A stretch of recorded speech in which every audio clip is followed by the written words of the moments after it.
ในเรื่องของผลการดำเนินงานแล้วก็ตัวเลขทางการเงินและในช่วงท้ายก็จะเป็นคำถามคำตอบนะคะงั้นขอเชิญคุณคาริดค่ะ Good morning, everybody.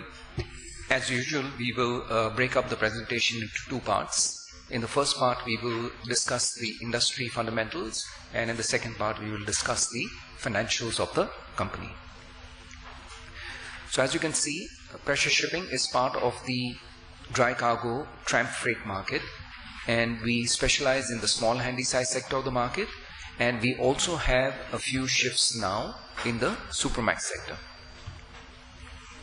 So basically, we don't carry any containers and we don't carry any liquid cargoes. This is a snapshot view of the company as of the 1st of January 2012. At that moment in time, we owned 25 ships. The average age was 14.2 years. The market value was about $330 million. And the book value was approximately $300 million. So there's a hidden reserve of about 10% in terms of asset values, which is not shown on the balance sheet. The total deadweight is about 704,000 deadweight tons, and the average size per ship is 28,170, which makes us almost identical to the average size of ships in the Baltic Handy Size Index. Now, at the bottom of this slide, I've given you some market value movements on how these ships have been valued at different times in their lives. And you can see that the value of these ships fluctuates quite significantly depending on how the freight market is moving. For example, in 2007 and 8, values of ships were highly inflated, and it was the wrong time to be buying ships, but a good time to be selling ships. And if you look at 2011 as an example, it's a great time to be buying ships, and of course, not a great time to be selling ships. If you look at the next slide, it shows you how the BDI has been moving over a very long period of time. In the box, I've summarized for you the main movements in the index and the most crucial dates where the index had made either significant movements on the upside or significant movements on the downside. If you look at the averages that have been achieved over the years, it gives you a much better feel for the way the cycle has been running. If you look at 2012, you can see quite clearly that this is turning out to be one of the lowest years in the last decade or so for freight rates. And I expect that this low market will continue definitely for this year and maybe part of, if not the whole of next year.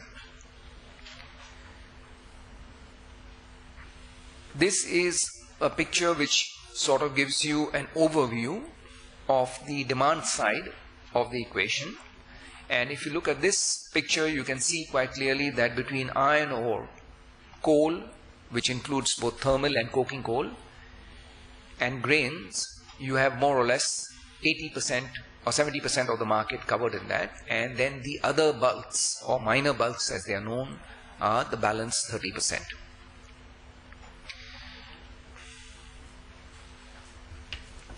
If you look at the seasonal chart of the BDI, we've tried to show you how the BDI has been running over the last 25 years. And we've put down for you the three most recent years, that is 2010 in red, 2011 in a sort of a yellow, and 2012 in the form of a dark black blue line. So you can see, as compared to the last 3 years, that 2010 was a good year compared to 11, and 11 appears to be a very good year compared to what's happening in 12.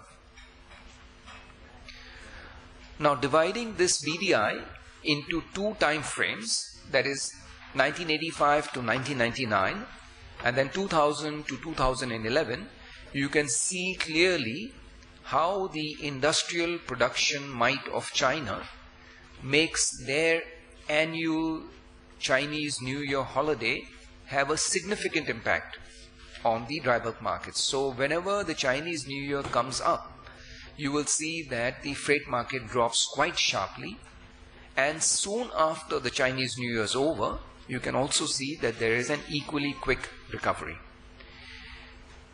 If you look at the months of July, August, September and October, whether it was during the pre-Chinese boom years, that is 1985 to 1999, or in the post-Chinese boom year, that is in the years 2000 to 2011, the numbers of the BDI are weakest during the months of July, August, September and October, and this is because grain movements slow down or almost disappear during this part of the year.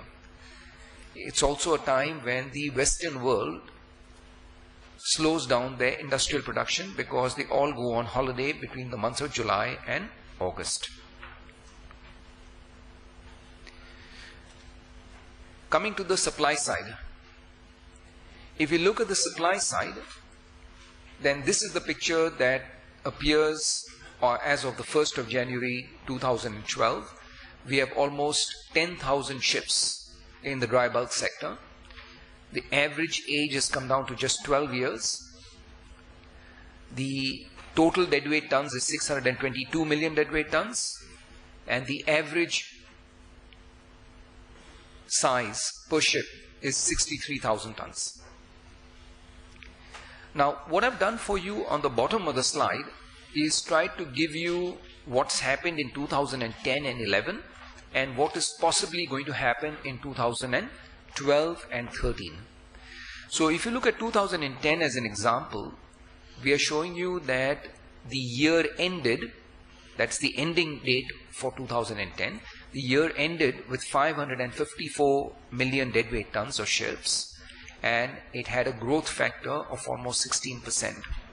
And how did that growth come about? It came about that there was 129 million deadweight tons of ships which were on order during that year.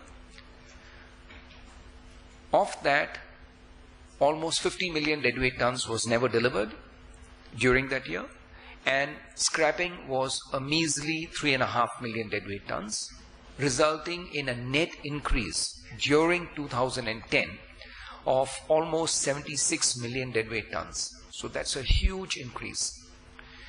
If you come to 2011, you can see that the ending date 2011, the deadweight tons in the world fleet went up to 622 million deadweight tons, or a 12.25% increase.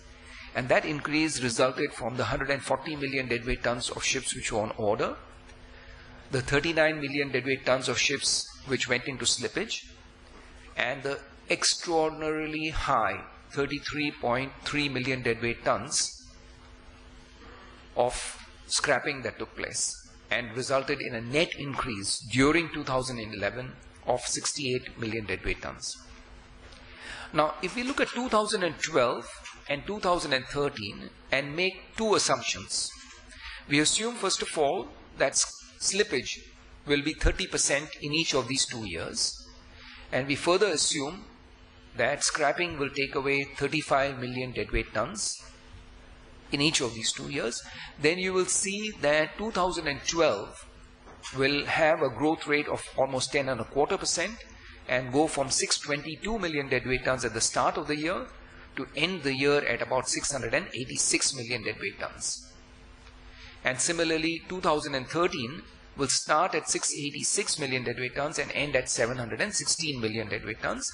So if we look at the last row, you can see that the growth of ships, net growth of ships, has been declining since 2010 on an annual basis.